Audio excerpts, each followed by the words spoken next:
High good morning, this is Mamata here. এই কথাটা অবশ্যই তোমাদেরকে বলি।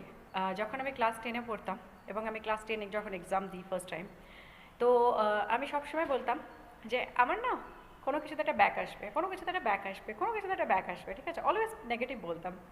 সো নেগেটিভ বলতে বলতে বলতে বলতে আমার একটি মাস্টার মশাই ছিলেন, ইংলিশ পড়াতো আমাকে, তো আমাকে বারণ করতো, বলবি না, নেগেটিভ বলতে নেই। তো আমি বলতাম কেন, কী হবে বললে পারে, বাস ইংলিশে ব্যাক, ঠিক আছে? তো এই জন্য তোমাদেরকে গল্পটা বললাম, কারণ হচ্ছে জীবনে কখনো না নেগেটিভ কিছু বলবে না, অলওয়েজ পজিটিভ বলবে। কখনো বলবে না আমার পয়সা নেই, যদি কেউ বাড়িতে অসুস্থ থাকে কখনো বলবে না যে নেগেটিভ কিছু বলবে না, অলওয়েজ বলবে সুস্থ হয়ে যাবে, সব সময় পজিটিভ বলো। অ্যান্ড পজিটিভ বলতে বলতে দেখবে সব সময় যা কিছুই ঘটবে সব কিছুই পজিটিভ ঘটবে, এবং নেগেটিভ মানুষকেও সবসময় এড়িয়ে চলবে।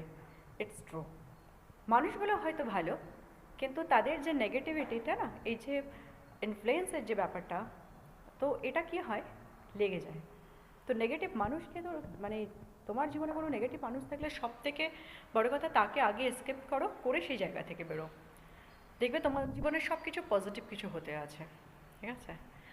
তো আশা করি আমার ভিডিও আপনাদের ভালো লাগে। কাইন্ডলি আমাকে লাইক করবেন, শেয়ার করবেন, কমেন্টস করবেন। Thank you so much watching for this videos.